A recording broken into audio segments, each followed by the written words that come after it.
అందరికీ తెలుసు మనం కొత్తగా వచ్చిన భూభారతి చట్టం మీద అవగాహన కార్యక్రమాలు మొత్తం జిల్లా అంతా అన్ని మండలాల్లో చేసుకుంటూ వస్తున్నాము.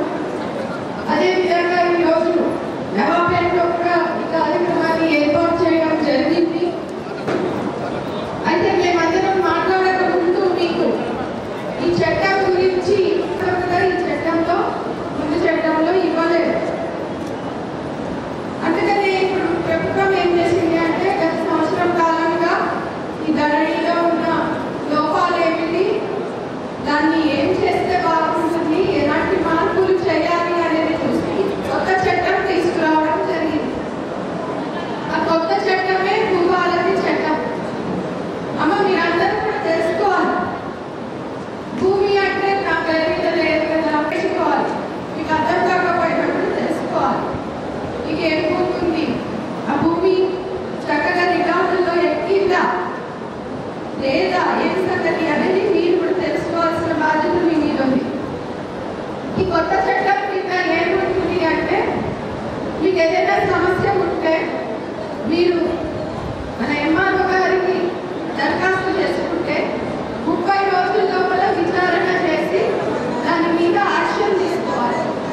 మీకు ఇలా వారసత్వంగా వచ్చిన భూమి కానీ లేకపోతే వివిధ మార్గాలు వచ్చిన భూమి కానీ మ్యూటేషన్ చేయాలి అంటే ఒకవేళ 30 రోజుల లోపల అది జరగకపోతే అది ఆటోమేటిక్గా అయిపోతుంది. చట్టంలో అది పెట్టారు. ఇది రైతులకి చాలా అనుకూలమైన అంశం. మీరందరూ కూడా భూమి ఉన్న వాళ్ళే, కట్టదారులే. సో మీకు ఏమైనా మార్పులు కావాలి అంటే మీరు దరఖాస్తు చేసుకుంటే 30 రోజుల్లో ఆ పని కావాలి.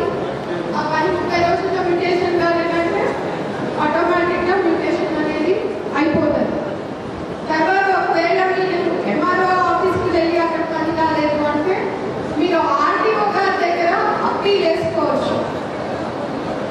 ఒకవేళ ఆర్టీఓ గారి దగ్గర కాలేదు అంటే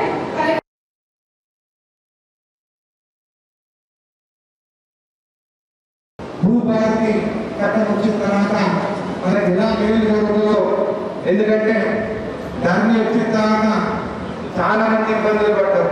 నేను కూడా ఇబ్బంది పడ్డా. నాకు కూడా భూమి నవాపేట చూసి ఇవన్నీ ఇబ్బంది పడుతున్నారని చెప్పేసి ఈ భూభారతి చట్టంలో ఇంతకుముందు కలెక్టర్ గారు చెప్పినట్టు మీకు ఎంఆర్ఓ దగ్గర పరిష్కారం కాకుంటే ఆర్టీఓ దగ్గరికి, ఆర్డీఓ గారి దగ్గర లేకుంటే అడిషనల్ కలెక్టర్ కానీ జాయింట్ కలెక్టర్ దగ్గరికి, లేకుంటే కలెక్టర్ గారి దగ్గర కానీ, లేకుంటే సీసీ దగ్గర కానీ కూడా మాకు ఇప్పుడు పోయే అవకాశం ఉన్నది. చట్టంలో మీరు అప్లికేషన్ పెట్టుకున్న 30 రోజుల్లోనే మీకు మ్యూటేషన్ అవుతుంది. ఎవరున్నా కానీ మీ ఫ్యామిలీ హిస్టరీ మొత్తం తీసుకొని మీకు విరాసత్ జరుగుతుందని చెప్పి కూడా ఈ 30 రోజులు అని చెప్పి కూడా మీకు తెలియజేస్తుంది. ఇదే కాకుండా ప్రజావాణి భూభారతి చట్టంలో కూడా మీ భూమి రిజిస్ట్రేషన్ అయ్యేటప్పుడు మీకు సర్వే జరుగుతుంది, మీకు హద్దులు ఉంటుంది. ఎందుకంటే మళ్ళీ వచ్చేసి ఈ హద్దు నాది, ఈ భూమి నాది అని కొట్లాటలు కాకుండా ఇప్పటి నుంచి రిజిస్ట్రేషన్ అయిన ఆ సర్వే చేసుకొని అది రిజిస్ట్రేషన్ డాక్యుమెంట్ ఉంటే రేపు హక్కు ఉంటుంది అడిగేదానికి కూడా ఇదే కాదు ఆప్షన్ లేకుంటే. ఇప్పుడు భూభారతిలో మీరే రికార్డు రాసుకొని అది దాన్ని అప్లోడ్ చేసుకొని రిజిస్ట్రేషన్ చేసుకోవచ్చు అని చెప్పి కూడా మీకు తెలియజేస్తాం.